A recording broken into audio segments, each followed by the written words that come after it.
Good morning po, good afternoon, good evening, welcome sa channel ko po, Tito Noise Vlogs. I hope nasa mabuti kayong kalagayan mga kababayan ko. Ay, mga kababayan ko, usapan vlogging po na naman. As usual, for the views. Pero wag i-abuse mga kababayan ko ang bilang isang vlogger mga kababayan ko. Ako'y nag-iisip muna bago ko ilabas ilabas ang content ko, pero minsan hindi man ako perfecto mga kababayan ko. May mga hindi rin ako magandang content. Minsan walang kwenta nga, di ba? For views nga mga kababayan ko. Pero ito na naman mga kababayan ko, si Rendon Labrador na naman, naibalik na yung channel niya I think sa Facebook or sa YouTube naibalik na.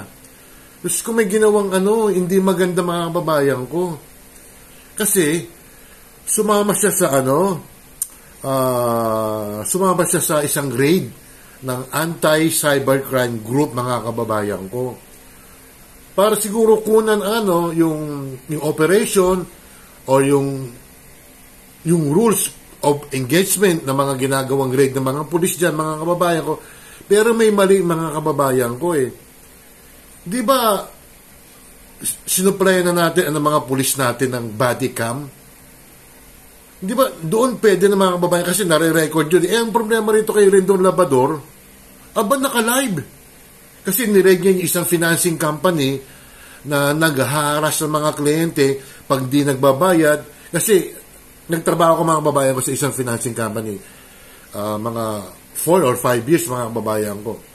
Credit investigator ako, minsan sa collection din ako. Tinatawagan namin ang mga delinquent, mga borrower, mga nangungutang sa amin Hindi, parang nire-remind namin sila na, ma'am, sir, magbayad po kayo kasi pag di po kayo nagbayad, lalaki po ang, alam nyo na, yung charges sa inyo. And then, pag hindi pa nagbabayad talaga mga 6 na buwan o 1 taon, medyo may pananakot na. Pero hindi pananakot na yung i-broadcast yung pangalan mo kasi hindi ka nagbabayad. Ganun kasi ginagawa nitong financing company ito. Pero ang pagkakamali dito na rin doon or ang mga pulis, yung spokesman or yung raiding team, raiding leader dyan, bakit pinayagan mag-live stream itong si Rendon Labrador mga kababayan ko? Ang nangyari kasi, nakunan yung mga empleyado ron ng mukha na wala naman silang kaalam-alam doon. Mga empleyado lang sila, di ba? Pero yung law of privacy mga babae, doon sila madadali. Ito si Rendon at saka yan, yung spokesman ng anti-cybercrime group, tinanggal. Napunta siya sa opisina na lang mga babayan ko. Ang balita nga, and the Philippine National Police will look into possible lapses of the anti-cybercrime group for allowing blogger Rendon Labrador to live stream on social media a raid in an online lending firm in Makati City. Bawal yun mga kababayan ko. Hindi nyo, itong mga pulis na to, alam naman nila may protocol Hindi mo basta-basta papayagan yung isang vlogger na kukuha ng video. Maybe siguro, kung may written agreement o permiso, maybe pwede. Dito wala, collaboration lang ng isang, tingnan mo yung babae yan, yung babae, yung spokesman yan Ano ba pangalan ng babaeng yan? Kaya napunta na lang siya sa sa opisina.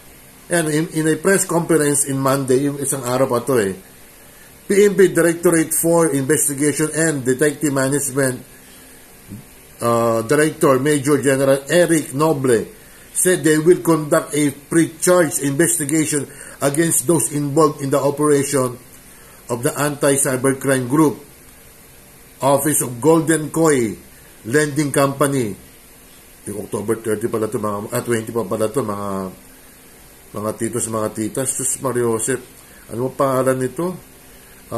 Yung spokesperson ng Boses ng Bayan. showing the face of the some of the employees and making remarks. Mga kababayan ko, pag mga ganyan, mga inosente pa yan. Hindi pa naman hinatulad yung mga empleyado yan o yung company yan, di ba? May protocol naman na meron naman, may body cam nga, di ba? Nire-record yan. Pero bakit pinayagan tong si pangalan nito, si Rendon Labrador na kumuha ng live pa. Okay na sana kung i-record lang niya Pero hindi, live stream mga babayan ko Kitang-kita namang ibang tao yan how to conduct the raid, di ba? Nagkamala rito yung anti-cybercrime Ayan, timo, ang dami tuloy na dami dahil sa syempre, for the views nga. Kaya nagkaganon tong si Rendon Labrador, nakabalik ka na nga pero mukhang baka ma-suspend na naman yung account mo, Mr. Labrador. Hindi maganda yan, ha? We ensure that only photos, names and details of the crimes validated. Take note of the validated wanted person are published and disclosed to the public. O pwede i-disclose yun, pero bakit ila-live stream mo? Real time pa. Meron bang live stream na pwede mo i-edit agad? Hindi, di ba? Kailangan siguro, i-off mo muna and then i-edit mo yun. Kaya itong spokesperson na to, may collaboration kay Labrador. Ganun ba? Diyos ko, mali. Sa ibang bansa nga, di ba? Partikular sa Amerika, lahat ng mga pulis doon may body cam. Doon na lang dapat sila magbabase. At least recorded yun. Di ba? May mga positioning ng camera, talaga makikita mo yung mga yung mga ibang tao Kaya, ayun, nagkamali rito, anti-cybercrime group. At si Rendon. Pasensya na, siyempre, vlogger din ako naintindihan kita, pero yung ginawa mo na ila-live stream mo, absolutely mali yung ginawa mo. Dahil nga sa views nga, di ba? Panginoon ko, kaya baka masuspend na naman account mo, sir.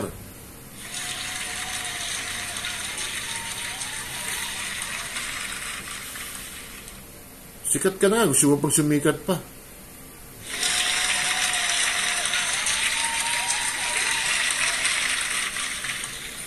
Ito mga pulis na to, nag-aral naman to.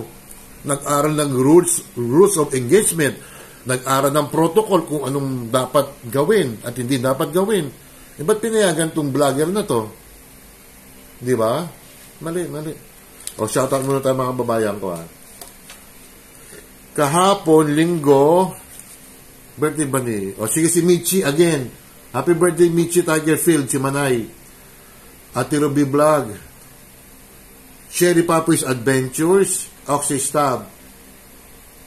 Sino ba to? Shinjin, 82 Vlog Official. Jen Barona Vlog. Charlene Mendrano. Doc Juday. Mamarin Official. Amrena Vlogs. Tess Sabala. Nanay. El Presidente. Eva TV. Chairman Jovan de Motorista. Principal Kim na 30 years from now or 35 years from now, magiging school principal ka. Mayang Vlogs, Eldon SK Vlog, Rebs SK Jamming Vlogs, belated happy birthday. A-Heart Purple, Junito Marinado, Mayra T. Sanchez, Kapitek TV, Rhea May, Perolino, Ludi Reyes, Edwin D. Guzman, Tony Marsan, Rizal, Easy Mix TV, Dawigay, Angels Mix Vlog, Chubs de la Cruz, Pearl DM, Arlene Vlogs, Natasha Mix Vlogs, sino pa ba? Si Elise Neris Channel, Cindy Mini Vlog, Mini TV, Ella Kimo, Jalil Saudi Arabia, Daria Ricarte of Israel, Evelyn Orase, Evelyn Official, Simply Grace, Coach MB26, Tess Padulina, Nina Loresma, Lorsano, Maritesco, Kojos TV, Tita Marie, Ibi Inir, SG, Family Flower Blogs, Kabater Naga, Rosebud Adventure, Ferdy Albino, Jessa Marie, Guevara, Angie of San Francisco, Jel Angala, Casablanca, Nunez Vlog, Junes Vlogs, Ghost Hunter, Joyce tuloy, Jobis Official Channel, Charles Dumawi, Abaw SKTV, Tita Pearl, Boss Anin, at saka si Girly, Mersa Official, mga kababayan ko. Ay, nako talaga, ang for the views,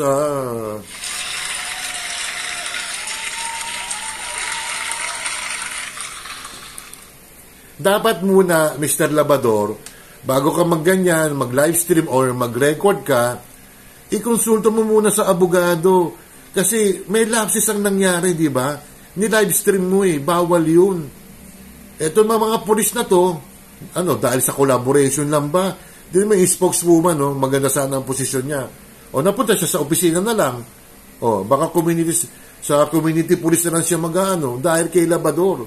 O nangyari sa inyo. Sige, for the views pa. Don't forget to like and subscribe. Hit the bell notification para ma-update ka sa aking mga video. Diba? Ang hirap sa atin kasi porket sikat ka Akala mo lahat ang ginagawa mo tama. Maraming salamat sa inyo at mag-iingat po kayo. Ate Ruby, Cherry, Oxy, Michi, happy birthday again isang araw. Si Jean, Nanay Eva, Principal Kim, pangalan nito, Chairman Joban. Pamisa-misa, padala kita ng pizza. Not literally pizza, ibang klaseng pizza. Bye, ingat.